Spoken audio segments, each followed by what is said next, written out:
അസ്സലാമു അലൈക്കും വറഹ്മത്തുള്ളാഹി വബറകാത്തു. നമ്മൾ ഇന്ന് പറയാൻ വേണ്ടി പോകുന്നത് ഒരു സ്വപ്നത്തിൻ്റെ വ്യാഖ്യാനത്തെ കുറിച്ചിട്ടാണ്. നമുക്ക് പ്രതീക്ഷിച്ച എന്തോ ഒരു കാര്യം നമുക്ക് സാധ്യമാകാൻ പോകുന്നു. നമുക്ക് എന്തെങ്കിലും ഒരു കാര്യം പ്രതീക്ഷ എന്തോ ഒരു കാര്യങ്ങൾ സാധ്യമാകാൻ പോകുന്നു, സാധ്യമാകും എന്നുള്ളത് ഒരു സ്വപ്നത്തിൻ്റെ വ്യാഖ്യാനമാണ്.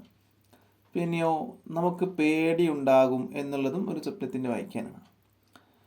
അപ്പോൾ ഇത് ഏത് സ്വപ്നം കണ്ടാലാണ് അതിൻ്റെ വ്യാഖ്യാനം ഇങ്ങനെ വരുന്നത്? നമുക്ക് പേടി ഉണ്ടാവുമെന്നും അല്ലെങ്കിൽ നമുക്ക് എന്തെങ്കിലും ഒരു കാര്യം സാധിക്കൂ എന്നുള്ള, നമുക്ക് ഒരുപാട് കാര്യങ്ങൾ സാധിക്കാനുണ്ടാവില്ല. അപ്പോൾ അങ്ങനെ എന്തെങ്കിലും ഒരു കാര്യം, ഒരു പ്രതീക്ഷ നമുക്ക് എത്താനുണ്ടെന്നും സാധ്യമാകാനുണ്ടെന്നൊക്കെ ഇങ്ങനെ സൂചിപ്പിക്കുന്ന ഒരു സ്വപ്നമാണ് പറയാൻ വേണ്ടി പോകുന്നത്.